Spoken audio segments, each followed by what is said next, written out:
আল্লাহ। আল্লাহ তাআলা আমাদের এক ডাকে দুইবার সাড়া দেন, লাব্বাইক ইয়া আব্দি। জান্নাতের মধ্যেও আমরা যখন আল্লাহ তাআলাকে ডাক দিব ইয়া আল্লাহ, আল্লাহ তাআলা সাথে সাথে আমাদেরকে বলবেন লাব্বাইক ইয়া আব্দি, আমি আল্লাহ উপস্থিত। তুমি আজকে জান্নাতে, তোমার কি প্রয়োজন আমি আল্লাহর কাছে বলো। সুবহানাল্লাহ। কিন্তু যখন জাহান্নামীরা আল্লাহ তাআলাকে ডাক দিবে ইয়া আল্লাহ, ইয়া আল্লাহ, ইয়া আল্লাহ, আমি আয়াতের তাফসীরের মধ্যে আজকেও অনেকক্ষণ পড়েছি, জাহান্নামীরা এইভাবে ডাকতে ডাকতে ডাকতে ডাকতে 540 বলেন, 540-এ কত হয়? কত বলেন? 540-এ কত হয়? 200। জাহান্নামীরা 200 বছর আল্লাহ তাআলাকে ডাক দিবেন, আল্লাহ, ইয়া আল্লাহ, ইয়া আল্লাহ। আল্লাহ তাআলা 200 বছর ডাকের পরেও একটা বারের জন্য জাহান্নামীকে বলবে না, ও জাহান্নামী কি বলতে চাও বলো। আল্লাহ তাআলা 200 বছর পরে জাহান্নামীদেরকে বলবেন, বলো কি বলতে চাও। 200 বছর পরে। মনে রাখবেন, দুনিয়ার 1000 বছর জাহান্নামের একদিনের সমান। দুনিয়ার 1000 বছর জাহান্নামের কত দিনের সমান? এক দিনের সমান। দুনিয়ার 1000 বছর যদি জাহান্নামের একটি দিনের সমান হয়, তাহলে আমি আর আপনি, আল্লাহ না করুক, আল্লাহ না করুক, 200 বছর জাহান্নামীরা আল্লাহ তাআলাকে ডাকার পরে আল্লাহ তাআলা একবার সাড়া দিবে, ও জাহান্নামী আজকে কি বলতে চাও বলো। জাহান্নামীরা তখন বলবেন, আল্লাহ, আজকে 200 বছর যাবত আপনাকে আমরা ডাকতেছি, একটি বারের জন্য আপনি আমাদের ডাকে সাড়া দিলেন না কেন। আল্লাহ তাআলা ডাক দিয়ে বলবেন, ও নাফরমান, দুনিয়ার বুকটা এমন ছিল যেখানে তুমি, আমি আল্লাহকে একবার যদি ডাকতে আমি তোমাকে 2 বার সাড়া দিতাম, কিন্তু সেখানে তোমাকে আমার মসজিদ থেকে 5 বার ডাকা হয়েছে, এরপরে তুমি একবারও সাড়া দাও নাই। আছে না নাই? মসজিদের মধ্যে দিনে 5 বার মুয়াজ্জিন সাহেব ডাকে কিনা? কথা বলেন, ডাকে কিনা? আল্লাহ তাআলা সেই দিন বলবেন, ও আমার গোলাম, আমার ঘর মসজিদ থেকে মুয়াজ্জিন সাহেব তোমাকে দৈনন্দিন 5 বার আমার জন্য ডেকেছে, তোমাকে মসজিদে আসার জন্য ডেকেছে, তুমি একটিবারের জন্য আমি আল্লাহর ডাকে সাড়া দাও নাই। আমি আল্লাহ আজকে এতটাই রাগান্বিত, তুমি 200 বছর ডাকার পরেও তোমার প্রতি আমার মায়া হয় না। আল্লাহ তাআলা ডাক দিয়ে বলবেন, তোমার পিছনে সময় দেওয়ার আমার সময় নাই, আমি তো এখন সময় দেই আমার জান্নাতের প্রিয় বান্দাদের পিছনে। সুবহানাল্লাহ। জাহান্নামীরা 200 বছর ডাকার পরেও আল্লাহ তাআলা একটিবারও সাড়া দিবে না। কি পরিমাণ ভয়ানক কথা, কি পরিমাণ কষ্টের কথা যে আল্লাহ তাআলা আমাকে আপনাকে এত দয়া করে, মায়া করে, এত আদর স্নেহ করে, ভালোবাসা দিয়ে দুনিয়ার বুকে পাঠাইলেন। এই আল্লাহ চায় না আমাকে আপনাকে জাহান্নামে দিতে। চায় কি বলেন? চায়? চায় না। চায় না বলেই আল্লাহ তাআলা দৈনন্দিন আমাকে আপনাকে 5 বার মসজিদে আসার এবং আল্লাহকে স্মরণ করার মতো সুযোগ করে দিয়েছেন কে? কথা বলেন, আল্লাহ তাআলা। বন্ধু আমার, আপনাদের কাছে আমি বলতে চাই, এই যে মসজিদের মাইকগুলোতে এত সুন্দর করে প্রতিটি ওয়াক্তে ওয়াক্তে হাইয়া আলাস সালাহ, হাইয়া আলাল ফালাহ এত সুন্দর করে ডাকা হয়, এরপরে অনেকে আসে না। এমন মুসলমান আছে না নাই? বলেন, আছে না নাই? এত সুন্দর করে ডাকার পরেও কত মুসলমান মসজিদে আসে না। আল্লাহ তাআলা কি পরিমাণ কষ্ট পায় সেদিন বোঝা যাবে যে আল্লাহকে এতবার ডাকার পরেও আল্লাহ তাআলা একবারও সাড়া দেয় না। সেদিন বোঝা যাবে কেন সাড়া দিল। আসসালামু আলাইকুম ওয়া রাহমাতুল্লাহি ওয়া বারাকাতুহু। আলহামদুলিল্লাহ, আলহামদুলিল্লাহিল্লাযী জাআলা আশ-শামসা ওয়াল কমারা বিহুসবান ওয়ান-নাজমা ওয়াশ-শাজারা ইয়াসজুদান وفضل زمانا على زمان كما فضل مكانا على مكان وإنسانا على إنسان ونشهد أن لا إله إلا الله وحده لا شريك له ونشهد أن سيدنا وسندنا وحبيبنا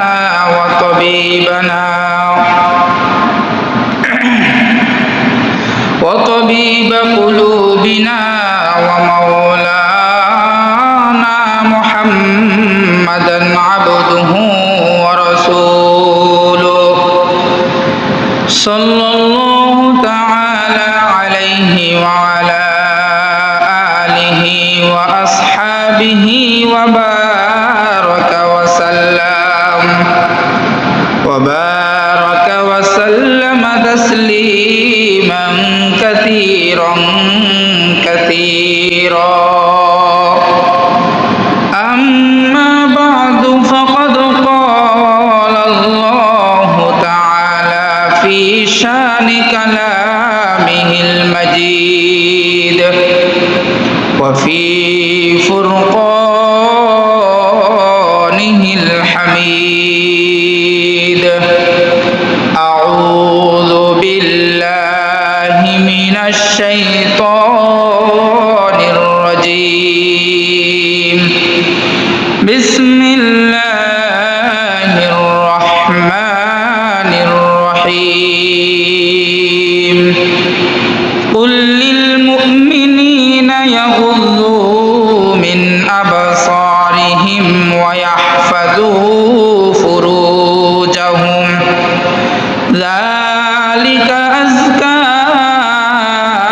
لهم إن الله خبير بما يصنعون وقل للمؤمنات يغضضن من أبصارهن ويحفظن فروجهن ولا يبدين زينتهن إلا ما ظهر منها وليضربن بخمرهن على جيوبهن إلى آخر الآية صدق الله مولانا العظيم وصدق على رسوله النبي الكريم ونحن على ذلك لمن الشاهدين والشاكرين والحمد لله رب العالمين সকলে একবার আমার সাথে দরুদ ইব্রাহিম পড়ি اللهم صل على محمد وعلى آل محمد كما صليت على إبراهيم وعلى آل إبراهيم إنك حميد مجيد اللهم بارك على محمد وعلى آل محمد كما باركت على إبراهيم وعلى آل إبراهيم إنك حميد مجيد الحمد لله ثم الحمد لله সর্বপ্রথম শুকরিয়া জ্ঞাপন করছি ওই মালিকের দরবারে যে মালিক আমাকে আপনাকে দুনিয়াবি সকল কর্মকাজ থেকে ফারেক করে আলাদা করে পৃথিবীর সর্বশ্রেষ্ঠ জায়গা আল্লাহ তাআলার ঘর পবিত্র মসজিদে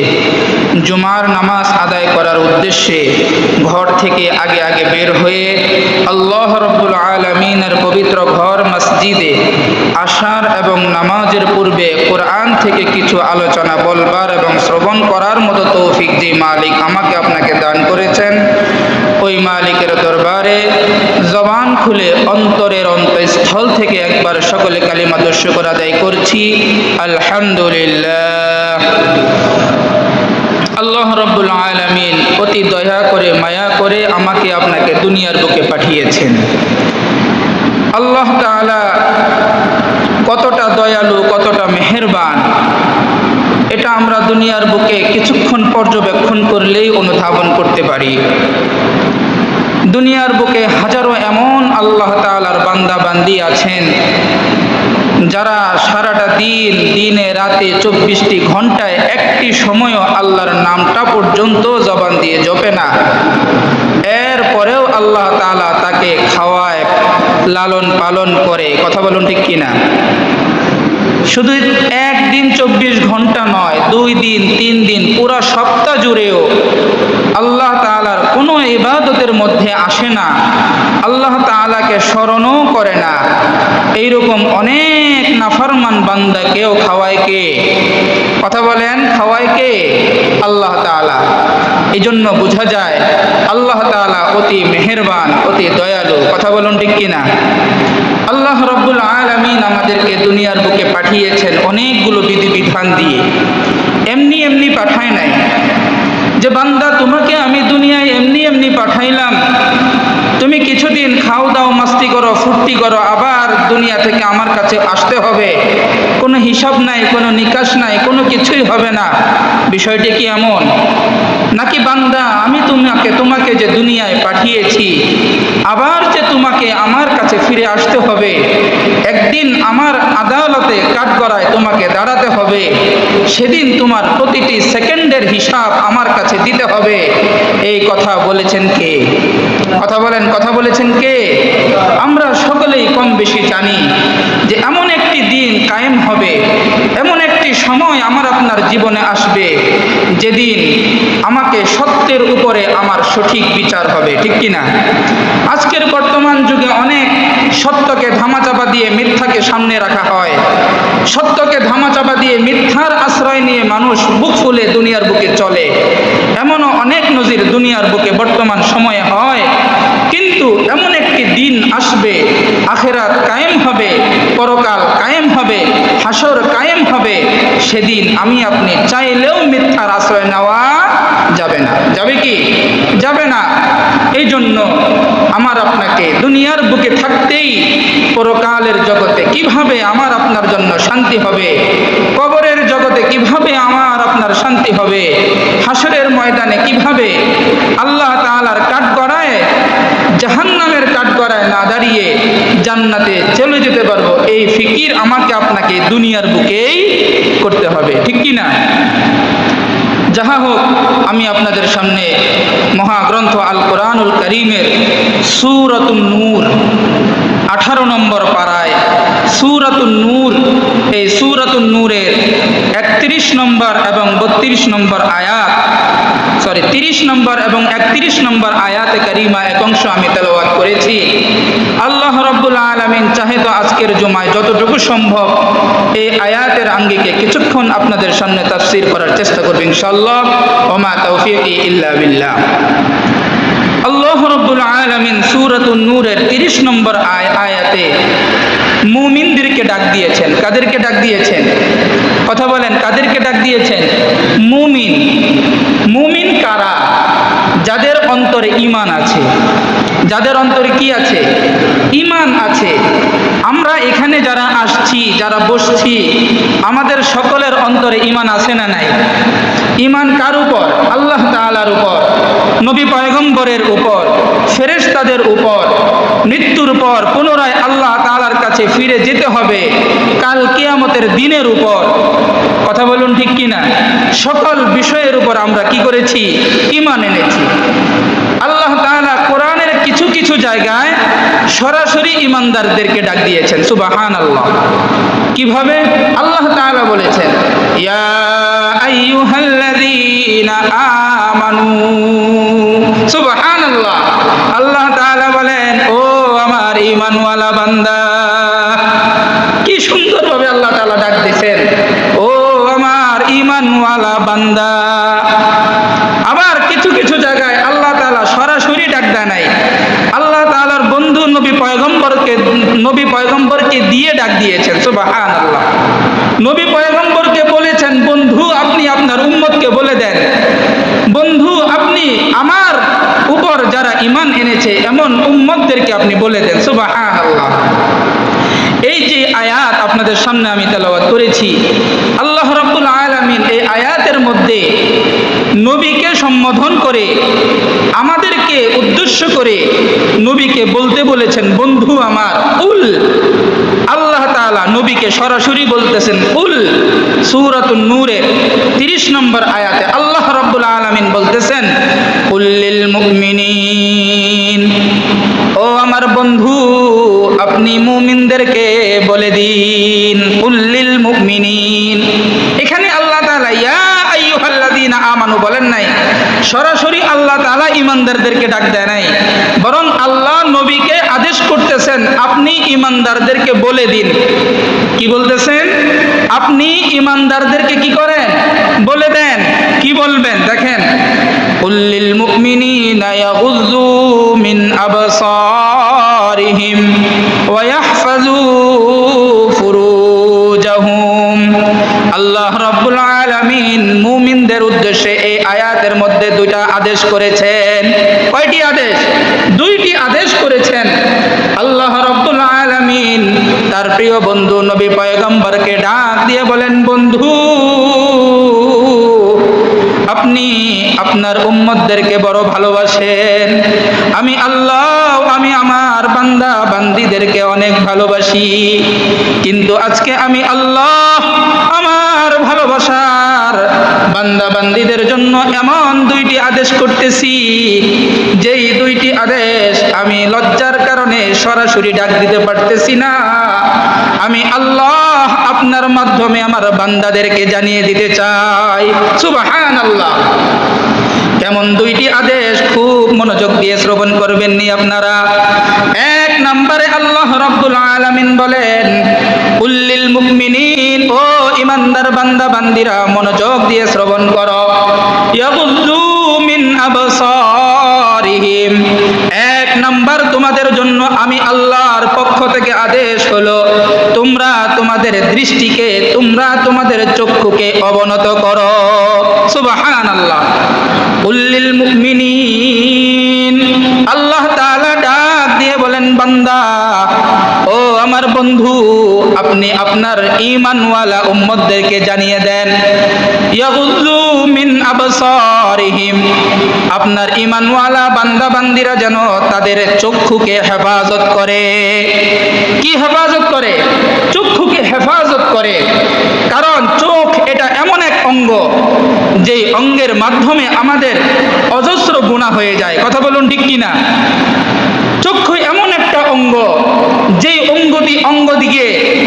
অঙ্গকে যদি আমরা হেফাজত করতে পারি তো আমাদের হাজারো গুনাহ থেকে বাঁচার উপায় হয়ে দাঁড়ায়।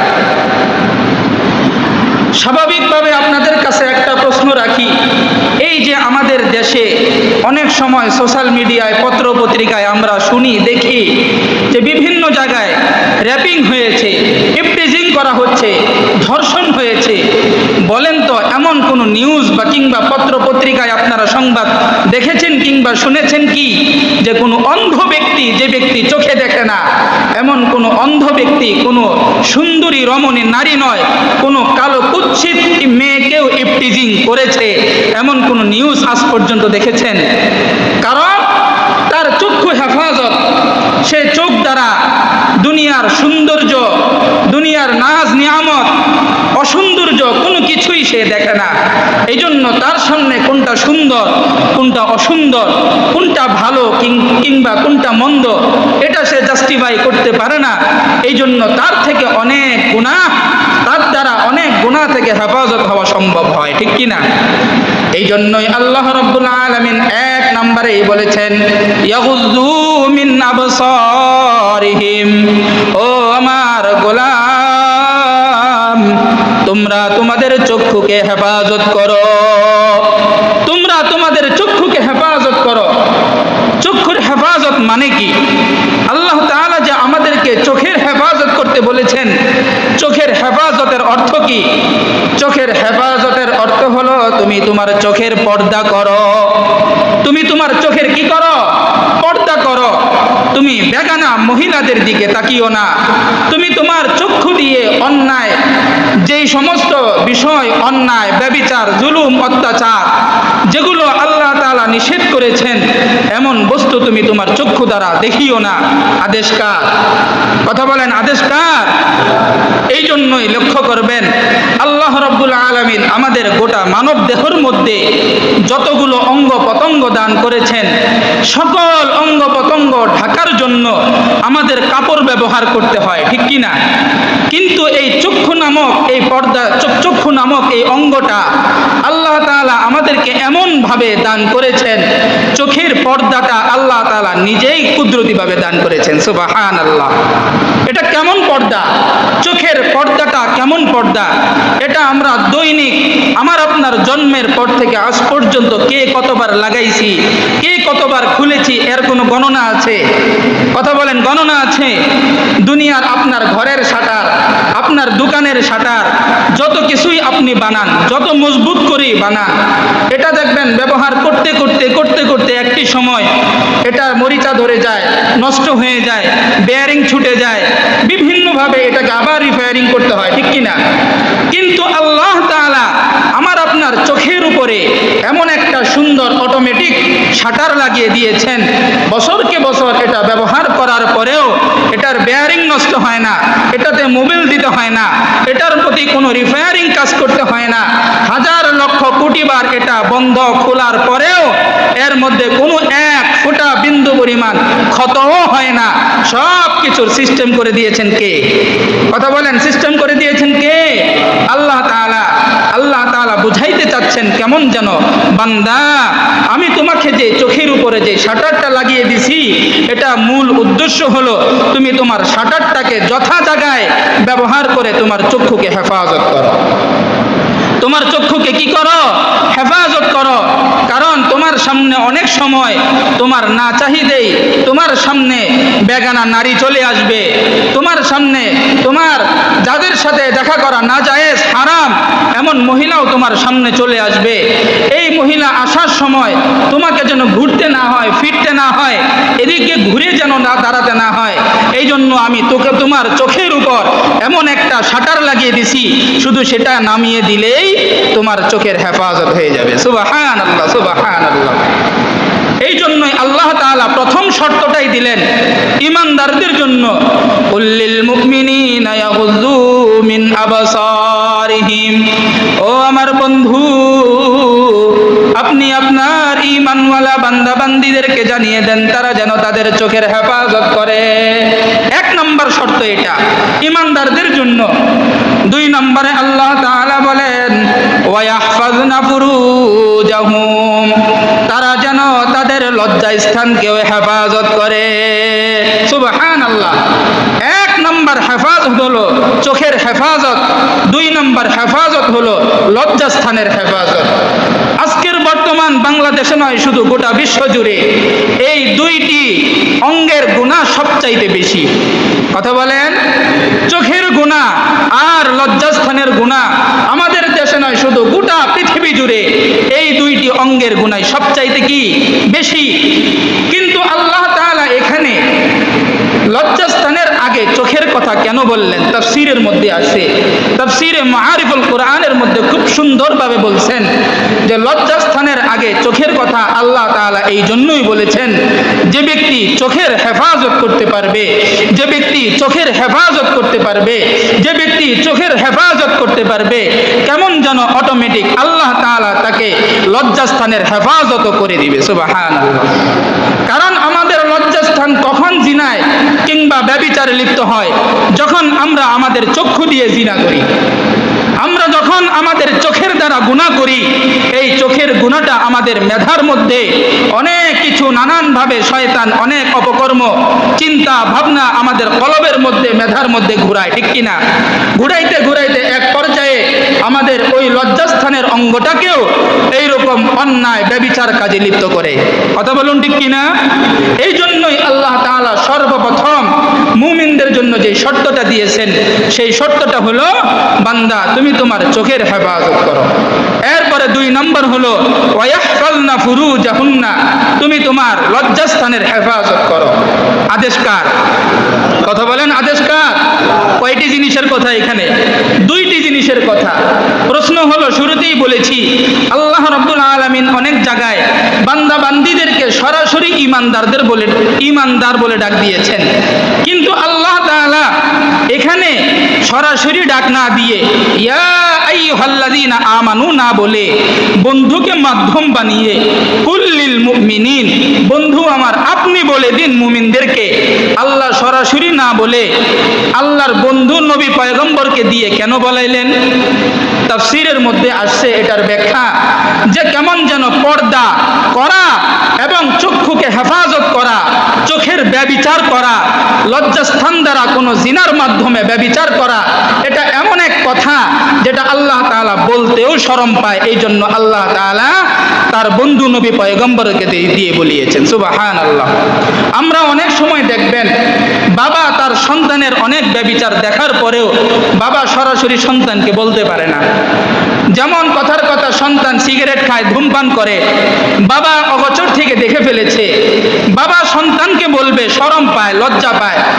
বাবা দেখা যায় তার ছেলের বন্ধুকে বলায়, বন্ধু তুমি না আমার ছেলের বন্ধু, তুমি না আমার ছেলের ভালো চাও, সুতরাং আমি দেখেছি আমার সন্তান সিগারেট খায়, ধূমপান করে, আমি বাবা কিভাবে বলি, তুমি একটু বলে দিও যে তোমার এই অন্যায়টা তোমার বাবা দেখে ফেলেছে, সুতরাং ছেড়ে দাও। অনেক সময় বলে কিনা এরকম, লজ্জায় বাবা সন্তানকে বলতে পারে না। এইরকম পর্দা করা না করা, ব্যভিচার করা, জিনা করা, আমার চোখের অন্যায় করা, আমার লজ্জাস্থানের দ্বারা ব্যভিচার করা, জিনা করা, এটা এতটাই বেহায়াপনা, এটা এতটাই বেহায়াপনা। আল্লাহ তাআলা সরাসরি বলতে রাজি না। আল্লাহ তাআলা বন্ধুকে বলতেছেন, বন্ধু আপনি আপনার মায়ার আপনি উম্মতদেরকে বলে দেন। সুবহানাল্লাহ। কুল্লিল মুমিনিন, আপনি আপনার উম্মতদেরকে, মুমিন উম্মতদেরকে বলে দেন। তাহলে শর্ত কয়টি? কথা বলেন, শর্ত কয়টি? 2টি। 1 নম্বর হলো নজরের হেফাজত করা, 2 নম্বর হলো লজ্জাস্থানের হেফাজত করা। এই 2টি বিষয় আজকের জুমার থেকে আমরা সবক গ্রহণ করি যে যতদিন দুনিয়ার বুকে বাঁচবো চেষ্টা করব আমি আমার সর্বপ্রথম চোখের হেফাজত করব। পারবো না ইনশাআল্লাহ? 2 নম্বর নিয়ত করি আমি আমার লজ্জাস্থানের হেফাজত করব। পারবো না ইনশাআল্লাহ? এই 2টি জিনিসের হেফাজত করলে কি উপকার, আল্লাহর নবী কি বলে এই ব্যাপারে একটু আমরা জানি। আল্লাহর নবী পয়গম্বর আরবি রাসূল পাক সাল্লাল্লাহু আলাইহি ওয়াসাল্লাম বলেন, আমার কোন উম্মত যদি এই 2টি জিনিসের হেফাজত করতে পারে, আমি নবী জিম্মাদারি নিয়ে নিলাম, আমি আমার ওই উম্মতকে আমার সাথে জান্নাতে রাখবো। সুবহানাল্লাহ। সুবহানাল্লাহ জোরে বলেন না। কথাকার নবী পয়গম্বরের। আমার আপনার কথার মধ্যে মিথ্যার সুবাস থাকতেও পারে, কিন্তু নবী পয়গম্বরের জবানের দ্বারা কোনো মিথ্যার সুবাস আছে কি? 1 বিন্দু পরিমাণও নাই। নবী পয়গম্বর বলেন, আমার কোনো উম্মত যদি আমাকে এই 2টি অঙ্গের নিশ্চয়তার, পবিত্রতার গ্যারান্টি দিতে পারে, আমি নবী পয়গম্বর আল্লাহ তাআলার কাছে সুপারিশ করে তার অন্যান্য যত গুনাহ থাকুক না কেন, সকল গুনাহগুলোর জন্য আল্লাহর কাছে মাফ চেয়ে আমার সাথে করে তাকে জান্নাত পর্যন্ত নিয়ে যাব। সুবহানাল্লাহ। আমরা নবীর সাথে জান্নাতে থাকতে চাই না এমন কোন উম্মত আছে এখানে? কথা বলেন, আছে এখানে? নবীর সাথে জান্নাত বলতে এটা কোন জান্নাত? জান্নাতের মধ্যে সবচাইতে উঁচু জান্নাত যেটা, জান্নাতুল ফেরদাউস। কি নাম বলেন? জবান দিয়ে বলেন, কি নাম? জান্নাতুল ফেরদাউস। যেই জান্নাতের আরশ, যেই জান্নাতের ছাদ হবে আল্লাহ তাআলার আরশে মহল্লা। সুবহানাল্লাহ। আল্লাহ তাআলা এই জান্নাতের ছাদের উপরে উপবিষ্ট বসা থাকবে, আর ওই ছাদের নিচে নবী পয়গম্বর থাকবে, এবং এই 2 অঙ্গের যারা হেফাজত করবে, আল্লাহ তাআলা বলেন, নবী পয়গম্বর বলেন, আমি নবী নবী ওয়াদা দিলাম আমার ওই উম্মতকে আমি সাথে নিয়ে আমার প্রতিবেশী বানিয়ে তাকে আমার জান্নাতুল ফিরদাউসে থাকবে। সুবহানাল্লাহ, সুবহানাল্লাহ, সুবহানাল্লাহ। বন্ধু আমার, আমাকে আপনাকে বানিয়েছেন একমাত্র আল্লাহ তাআলা। আজকে এই আয়াতের তাফসীর পড়তে গিয়ে একটি জায়গায় এমনও কথা আসছে, আমরা আল্লাহ তাআলাকে দুনিয়ার বুকে একবার ডাক দিলে আল্লাহ তাআলা আমাদের এক ডাকে আল্লাহ তাআলা বলেন, ইয়া আব্দি লাব্বাইক ইয়া আব্দি। আমরা যখন একবার আল্লাহকে তাআলাকে ডাক দেই ইয়া আল্লাহ, আল্লাহ তাআলা আমাদের এক ডাকে দুইবার সাড়া দেন, লাব্বাইক ইয়া আব্দি। জান্নাতের মধ্যেও আমরা যখন আল্লাহ তাআলাকে ডাক দিব ইয়া আল্লাহ, আল্লাহ তাআলা সাথে সাথে আমাদেরকে বলবেন লাব্বাইক ইয়া আব্দি। আমি আল্লাহ উপস্থিত, তুমি আজকে জান্নাতে তোমার কি প্রয়োজন আমি আল্লাহর কাছে বলো। সুবহানাল্লাহ। কিন্তু যখন জাহান্নামীরা আল্লাহ তাআলাকে ডাক দিবে ইয়া আল্লাহ, ইয়া আল্লাহ, ইয়া আল্লাহ। আমি আয়াতের তাফসীরের মধ্যে আজকেও অনেকক্ষণ পড়েছি, জাহান্নামীরা এইভাবে ডাকতে ডাকতে ডাকতে ডাকতে 540 বলেন, 540-এ কত হয়? কত বলেন? 540-এ কত হয়? 200। জাহান্নামীরা 200 বছর আল্লাহ তাআলাকে ডাক দিবেন, আল্লাহ, ইয়া আল্লাহ, ইয়া আল্লাহ। আল্লাহ তাআলা 200 বছর ডাকের পরেও একটা বারের জন্য জাহান্নামীকে বলবে না, ও জাহান্নামী কি বলতে চাও বলো। আল্লাহ তাআলা 200 বছর পরে জাহান্নামীদেরকে বলবেন, বলো কি বলতে চাও। 200 বছর পরে। মনে রাখবেন, দুনিয়ার 1000 বছর জাহান্নামের একদিনের সমান। দুনিয়ার 1000 বছর জাহান্নামের কত দিনের সমান? এক দিনের সমান। দুনিয়ার 1000 বছর যদি জাহান্নামের একটি দিনের সমান হয়, তাহলে আমি আর আপনি আল্লাহ না করুক, আল্লাহ না করুক, 200 বছর জাহান্নামীরা আল্লাহ তাআলাকে ডাকার পরে আল্লাহ তাআলা একবার সাড়া দিবে, ও জাহান্নামী আজকে কি বলতে চাও বলো। জাহান্নামীরা তখন বলবেন, আল্লাহ আজকে 200 বছর যাবত আপনাকে আমরা ডাকতেছি, একটি বারের জন্য আপনি আমাদের ডাকে সাড়া দিলেন না কেন? আল্লাহ তাআলা ডাক দিয়ে বলবেন, ও নাফরমান, দুনিয়ার বুকটা এমন ছিল যেখানে তুমি আমি আল্লাহকে একবার যদি ডাকতে আমি তোমাকে 2 বার সাড়া দিতাম, কিন্তু সেখানে তোমাকে আমার মসজিদ থেকে 5 বার ডাকা হয়েছে, এরপরে তুমি একবারও সাড়া দাও নাই। আছে না নাই? মসজিদের মধ্যে দিনে 5 বার মুয়াজ্জিন সাহেব ডাকে কিনা? কথা বলেন, ডাকে কিনা? আল্লাহ তাআলা সেই দিন বলবেন, ও আমার গোলাম, আমার ঘর মসজিদ থেকে মুয়াজ্জিন সাহেব তোমাকে দৈনন্দিন 5 বার আমার জন্য ডেকেছে, তোমাকে মসজিদে আসার জন্য ডেকেছে, তুমি একটিবারের জন্য আমি আল্লাহর ডাকে সাড়া দাও নাই। আমি আল্লাহ আজকে এতটাই রাগান্বিত, তুমি 200 বছর ডাকার পরেও তোমার প্রতি আমার মায়া হয় না। আল্লাহ তাআলা ডাক দিয়ে বলবেন, তোমার পিছনে সময় দেওয়ার আমার সময় নাই, আমি তো এখন সময় দেই আমার জান্নাতের প্রিয় বান্দাদের পিছনে। সুবহানাল্লাহ। জাহান্নামীরা 200 বছর ডাকার পরেও আল্লাহ তাআলা একটিবারও সাড়া দিবে না। কি পরিমাণ ভয়ানক কথা, কি পরিমাণ কষ্টের কথা যে আল্লাহ তাআলা আমাকে আপনাকে এত দয়া করে, মায়া করে, এত আদর স্নেহ করে, ভালোবাসা দিয়ে দুনিয়ার বুকে পাঠাইলেন। এই আল্লাহ চায় না আমাকে আপনাকে জাহান্নামে দিতে। চায় কি বলেন? চায়? চায় না। চায় না বলে আল্লাহ তাআলা দৈনন্দিন আমাকে আপনাকে 5 বার মসজিদে আসার এবং আল্লাহকে স্মরণ করার মতো সুযোগ করে দিয়েছেন কে? কথা বলেন, আল্লাহ তাআলা। বন্ধু আমার, আপনাদের কাছে আমি বলতে চাই, এই যে মসজিদের মাইকগুলোতে এত সুন্দর করে প্রতিটি ওয়াক্তে ওয়াক্তে হাইয়া আলাস সালাহ, হাইয়া আলাল ফালাহ এত সুন্দর করে ডাকা হয়, এরপরে অনেকে আসে না। এমন মুসলমান আছে না নাই? বলেন, আছে না নাই? এত সুন্দর করে ডাকার পরেও মুসলমান মসজিদে আসে না। আল্লাহ তাআলা কি পরিমাণ কষ্ট পায় সেদিন বোঝা যাবে যে আল্লাহকে এতবার ডাকার পরেও আল্লাহ তাআলা একবারও সাড়া দেয় না, সেদিন বোঝা যাবে কেন সাড়া দিল না। এই জন্য আপনাদের কাছে আমার জোরালো আবেদন, আমি যে আয়াত আপনাদের সামনে তেলাওয়াত করেছি এর আলোচনা যদি তাফসীর যদি বিস্তারিত করতে চাই আরো কয়েক ঘন্টা সময় লাগবে। ইনশাআল্লাহ পর্যায়ক্রমে প্রতি জুমায় আলোচনা করব। আমি আপনাদের কাছে সর্বশেষ প্রায় জুমাগুলোতে একটি কথাই বুঝাইতে চাই যে সর্বপ্রথম আমাদের জন্য যেটা দায়িত্ব, যেটা আমাদের জন্য কর্তব্য, আমার আপনার জন্য যেটা ফরজ, সেটা হলো আল্লাহর বিধান নামাজ, 5 ওয়াক্ত নামাজ। কথা বলেন, কয় ওয়াক্ত নামাজ? 5 ওয়াক্ত নামাজ। এতবার বলার পরেও, এত সুন্দরভাবে বোঝানোর পরেও এখন পর্যন্ত আলহামদুলিল্লাহ অনেকে এখন মসজিদে আসে, নামাজ পড়ে। আমি আনন্দিত, অনেক ছোট ছোট বাচ্চারা, নওজোয়ান যুবক ভাইয়েরা এখন মাশাআল্লাহ মসজিদে আসে, নামাজ পড়ে। কিন্তু এখনো অনেক মুরব্বীরা এমনও আছে 5 ওয়াক্ত নামাজে মসজিদে আসে না। আসে না নাই? আপনাদের কাছে আমি জোরালোভাবে আবেদন করব, আল্লাহকে ভয় করে, হাসরের ময়দানের কথা চিন্তা করে, কবরের কথা চিন্তা করে আল্লাহ তাআলার বিধান 5 ওয়াক্ত নামাজ আদায় করবই করব, এই নিয়ত করা যাবে না ইনশাআল্লাহ? আল্লাহ পাক আমাদের সকলকে উক্ত আলোচনাগুলোর উপরে বুঝার এবং প্রতিটি কথার উপরে আমাকে সহ আমাদের সকলকে আমল করার তৌফিক দান করুক। সকল বলি আমিন। ওয়া আখিরু দাওয়ানা আলহামদুলিল্লাহি রাব্বিল আলামিন।